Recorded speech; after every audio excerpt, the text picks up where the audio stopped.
to the Cayman community.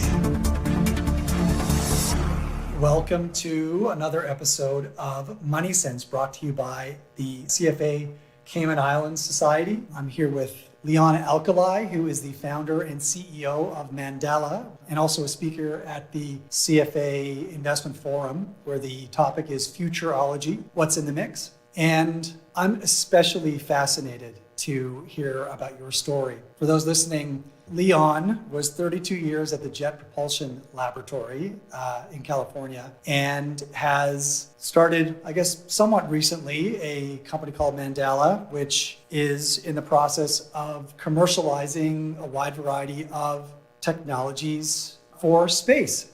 Leon, tell us how you got started. What inspired you to leave the Jet Propulsion Laboratory and then go start a venture fund?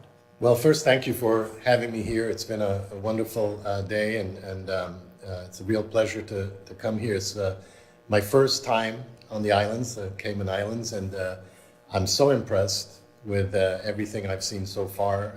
The people, the location, and the hospitality has just been amazing. So thank you very much, and I hope it's not the last time, that I'll be back again soon to not just meet my new friends, but to do some business here. So this is really a real pleasure for me, and a kind of an eye-opening experience, to be honest. And so it's a real pleasure to be here. Thank you. So I spent, as you mentioned, a long but a good career of 32 years at NASA's Jet Propulsion Laboratory, JPL, and very proud of my achievements there. And then about 3.5 years ago, I created Mandala Space Ventures, which is a venture studio, and I can talk more about that model. That was, as I mentioned, 3.5 years ago, and I really left JPL with a mission that I came to a realization during my long career at JPL, when I saw many, many fabulous feats of engineering being performed by JPL engineers. The landings on Mars, the missions around Earth, Moon, and Jupiter, and you name it. And yet there was no concerted effort and no tangible outcome, certainly not to the level that I would want to see, of technology commercialization. Now, there is a technology commercialization office at Caltech, and they will always kind of brag about certain technologies that have been commercialized. But that is, in my opinion, nothing on the scale of what it could be. And so I really left JPL with a mission to facilitate, to encourage, to create a go-to place, walking distance from Caltech, a few miles from JPL in downtown Pasadena, where it can become a place where founders, not necessarily only from JPL, from around the world, would come to create startup companies, all focused on the future emerging space economy. And that's why I created Mandala Space Ventures as a venture studio, close to Caltech, close to JPL, and that's what I'm doing. And I'm curious why maybe JPL hasn't been historically very successful in proliferating some of the technologies that are invented there every day and have been for the past 30, 35 years. It's a very, very valid question, and it's really deeply rooted in my opinion, in the culture. The JPL culture is to do one-of-a-kind, first-of-a-kind missions. The kind of missions that NASA can't just say, hey, industry, Lockheed Martin, Boeing, Northrop Grumman, go and do this. And JPL has the talent, it has the kind of a can-do spirit to do the virtually impossible, and they can do it at JPL with suppliers, contractors, and so on. And then that process of management, of moving from one project to another, is so well managed, and it's even, I would say, rewarded in the NASA, Caltech reward formula, that there's virtually no downtime. You're working now on your Mars project, you landed on Mars successfully. Your job now goes to another lead, let's say for operations or ground operations. And your job, your function has been already planned months ago by your manager to transition to something else. Mm-hmm. You can take the weekend off, as we like to say. But on Monday, you're on another job. There is no built-in culture or infrastructure from a management point of view to say, okay, take the next 4 weeks to document all the new technologies, to think about the commercialization. It's not built into the reward function. It's not built into the operations. There's no separate account that says, okay, for the next 4 weeks, charge to account 010 or whatever it is and document your technology. So this has been, I would say, ingrained over decades into the operational culture of the company, of JPL, to be extremely efficient. We get judged by any overrun to a project, and then you get judged or penalized if you don't start right away. So I think it's simply not rewarded. It's not built into the corporate structure to commercialize. It does happen, but it's mainly happens when somebody from outside comes and says, hey, I want to commercialize this technology. Even that is not easy, because by that time, the people who invented it are already working on another planet and they can't be bothered. So it's really so tightly managed that commercialization doesn't really happen.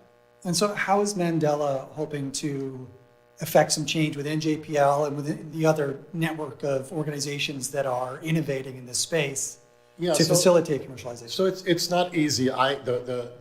My vision and the way I have this in mind is, if a venture studio like what I have is first a friendly entity to JPL and Caltech, so we're not trying to poach or steal people, but we're trying to become part of the culture, part of the environment that says it's good for some of the key leaders in these projects to leave, create a company, be the CEO, CTO of a startup company for a few years or more, and then at some point, if this is done on scale, they'll be back and forth. There'll be people having exits and then go back to JPL, or people who maybe tried and didn't work out and they can go back to JPL. So it really requires some more high-level strategy that says this is good for JPL, it's good for Pasadena, it's good for the overall ecosystem.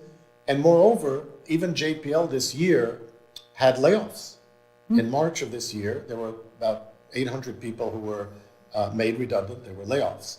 And so with this kind of a entrepreneurial ecosystem around, they would be able to absorb some of this talent, so that talent doesn't have to go out of state and so on. And then when the time is better, they can go back and so on.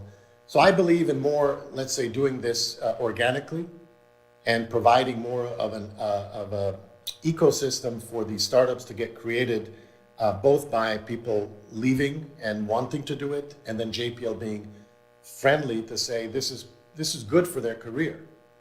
Yep. To commercialize, learn how to do business, and then JPL can come back as a hiring organization benefiting from that experience.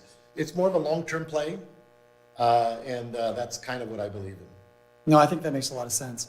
So you mentioned in your presentation a variety of projects that you have already taken from seed into Series A, Series B, one acquisition. Share some of the more exciting stories of companies, technologies that are being worked on in the space, the commercialization of space. Absolutely, and it is truly exciting. I mean, every day I get to see more and more ideas coming out from various sources. And the venture studio by definition is early stage. So we see these ideas coming out from SpaceX, people leaving SpaceX or leaving Blue Origin or JPL with ideas to create their own companies. And they come to the Mandala Space Ventures as a studio. And in the studio, we have 3 models of operations. It could be that a company comes to us that we have put them through an accelerator program, an existing company at an early stage. It could be that a founder and a co-founder have an IP, they have something to start with, but don't have yet a good idea of what kind of a company they want to create. Then they can come to us that we can co-create a company. Co-creation means that Mandala, the studio, Mandala Space Ventures, would be a partner, an equity partner in the startup company. And then we go further ahead together. And then the third model that we have is called incubation, where we in the studio create our own company from scratch. That third model is, I would say, the toughest one. And that third model is one that doesn't really happen in many other places, venture studios or accelerators, because it's very hard to create a new idea and then you have to staff it with the right leadership and so on. So the incubation one is the one that we do fewer of, maybe 1 or 2 a year. Mm-hmm. The co-creation is more 3 or 4 a year. And the accelerator program could be 20 companies a year because they already exist. They may even have some seed money, but they come to us for services. In the incubation step, I mentioned a little bit today that I'm very excited about this company called Sophia Space, which is really, I think it's both visionary and a game changer. It is how do you, in a very well thought engineering way, move or migrate data centers from Earth into space. So I firmly believe that we found a solution where we can sustain a data center from a megawatts point of view in space with solar energy. That is, to me, a very, very exciting topic of today because many, many companies, many investment financial institutions are creating huge multi-billion-dollar funds to invest into data center power sources, fission, fusion, hydrogen, many other sources. So we have an idea, a company called Sophia Space, where we can launch satellites that can have large solar arrays, and embedded in those solar arrays are servers. So your solar arrays become a source of energy from the sun and immediately power locally the servers on this satellite. So we think that's within engineering reach, and we plan to do this within the next few years. And I guess one of the major challenges for data centers is cooling, right? These servers need to run at very low temperatures to be efficient. Absolutely, and that's where space comes in uniquely. There's a lot of money and a lot of hardware going into cooling data centers on Earth. And they usually need water to cool it, or they need cryogenics, they need a lot of energy to cool down the servers. In space, at the right location, we can place these data centers in I like to call it their natural habitat, where they can ingest energy from the sun on one side of the solar rays, and on the back side of the solar rays, reject that heat into deep space. In between, there are a few engineering miracles, I'm sure, that need to occur, and we have those. But that's really the solution to scale to large degrees, large dimensions, data structures or systems that can collect lots of energy from the sun, process it, and then cool it down naturally with deep space. Yeah, seems like a very natural fit. So another thing that was really fascinating to me was that NASA is closing down its space station. And after the break, I want to get into how the private sector may be stepping in to fill the gap. Absolutely.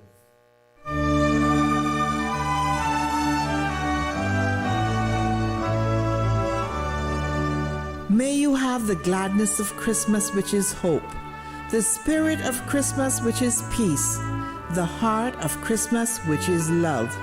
Merry Christmas from Radio Cayman in the Cayman Islands, 89.9 FM and 93.9 FM. This is Money Sense, bringing an informed financial perspective to the Cayman community. Brought to you by the CFA Society Cayman Islands. And now, more Money Sense.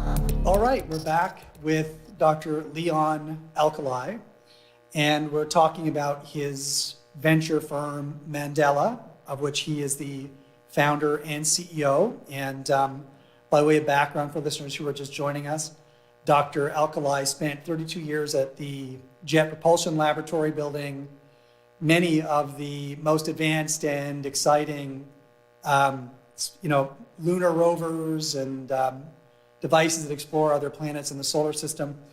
And Dr. Alkalai is now commercializing many of these technologies. And we were just talking about how NASA is decommissioning, or plans to decommission the International Space Station over the next few years. And I'm interested to hear how the private sector is going to step in and fill that gap. Wonderful. Yes, this is a topic that is not new in the sense that NASA has been, I would say, dealing with this issue for a while, meaning that NASA has really predicted, foretold, announced to the international partners that the cost of maintaining the International Space Station is a huge burden on the NASA budget. And that's not new. That's been going on for many years. But then the timing of that exit from the International Space Station was always subject to discussion, coordination with other multi-party members of the International Space Station, and so on and so on. And the latest is that NASA has done a few things. One is it basically said by the year 2030, it plans to decommission or at least leave as a partner, leave the space station. Whether it's actually deorbited and decommissioned, that either may be truly done at that time, or it may be left to the remaining partners in the International Space Station. But certainly one option is to decommission it and to deorbit it.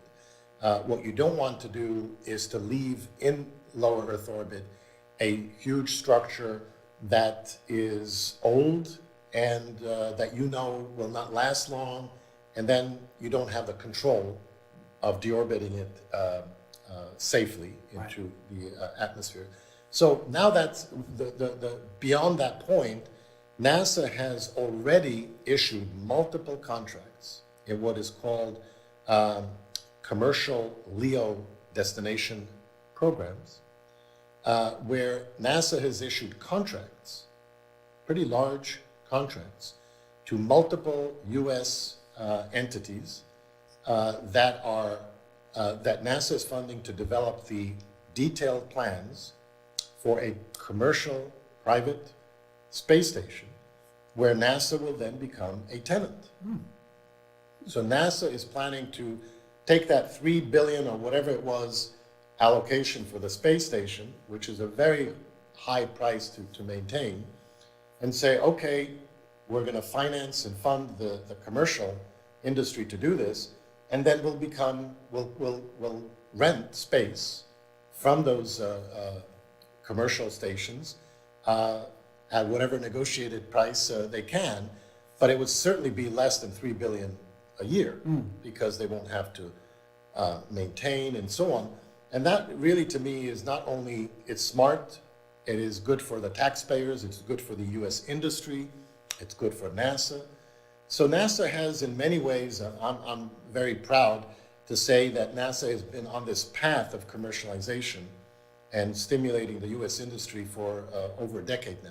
SpaceX has risen because of this, with the cargo resupply, the crew resupply to the space station, the human lander system for the moon, and lots of other programs. So NASA has been systematically commercializing different programs and replacing them with service models. Okay. So, Dr. Alkalai, why is the commercialization of space an idea whose time has come right now? Why hasn't it happened until now? And what technologies or other infrastructure has become available that makes it realistic? I would just calibrate this a little bit. It is now going maybe through a growth stage. The commercialization started over a decade ago. So what we're seeing now is a consequence of a program put in place over 10 years ago. Right. So over 10 years ago, it was decided that rather than this being a solely government-funded program, that it is in the US economy's interest, taxpayers' interest, NASA's interest, to build a viable economic base. And for many, many years, I've been participating in various studies where NASA would do a viability study on the commercial economic viability of a private space station. And a number of times it came back with results, well, it's not really there yet. There's nobody yet there. And now I think with this latest date of 2030 or thereabouts, the time is right. There are, and I can name a few companies today that are clearly thinking along those lines. Blue Origin is a leader of one of those projects.